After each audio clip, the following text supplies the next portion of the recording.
It's good to see you as always. Today we are talking solo after 50, navigating a gray divorce. One Yeah, quarter of people getting divorced now are over 50, and the divorce rate among people 50 plus doubled between 1990 and 2010. So we're going to sort through a few key issues as you plan your new future. The first point is that you really should revisit your estate plan. Why? I think that's so important when you go through a divorce. A lot of times, assets change hands, and you want to make sure that life insurance, homes, 401k plans, they're the beneficiaries first are titled to the right people. The last thing you want to have happen is you pass away, and then those assets go to your ex-husband or ex-wife. So definitely want to update everything and your plan in regards to how things may move in regards to you transferring over when you do divorce or even hmm pass hmm away. So Very easy and important step. Next, examine your retirement and pension plans. absolutely. When you think about retirement planning, you get divorced.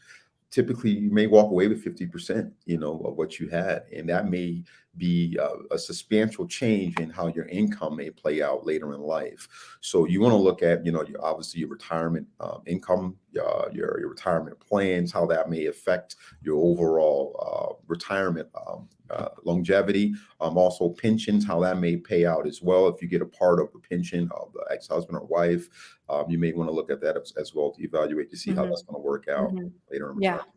You bring up a really good point. I do want to point out after a gray divorce, women experience a 45% drop in standard of living, men a 21% reduction. So that's why it's important to have these conversations right now. So you did bring up, some other entitlements, pension, but let's talk about security. Mhm. Determine how your Social Security benefits will be affected. Yeah, absolutely. Well, so if one person worked and the other person didn't, obviously that can impact your overall income and retirement from Social Security perspective.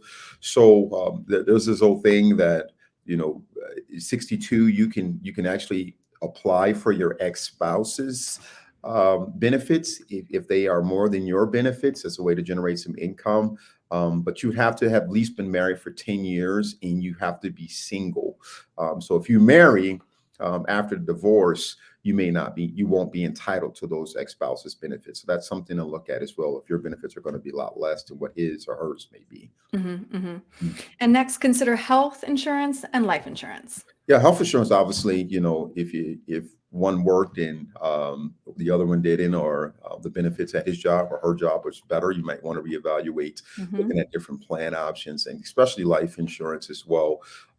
You want to make sure that the beneficiaries are correct on the life insurance policies, because I've had that happen in my time where somebody had left an ex-spouse on the policy and it went to that ex-spouse. So that's the last thing you want to have happen. So it's important to get with a financial advisor, if you will, or an expert, because a lot of times when people do divorce, now you're the head of the house and you got to Right, handle the right, finances. So right. mhm. Yeah, that leads into my last question, Thomas, because of course, when you're going through something like divorce, it's important to surround yourself with friends, family, and supporters. And a financial advisor really should be one of those supporters. Absolutely. I totally agree, because like I said, now you are making all the financial decisions. And if you've never handled the finances before, you can make some major mistakes. So it's important to get an expert on your team. hmm hmm So, if somebody would like to talk to you about this, if they're going through a divorce and they want to chat with you about their new future, what's the best way to reach you? Yeah, they can definitely reach out to me on my website, martinheritagegroupllc.com. They can give me a call, 651-503-6064. They can also shoot me an email at info@martinheritagegroupllc.com. And then I'm on all social media platforms at Martin Heritage Group. All right, Thomas, thank you. Thank you.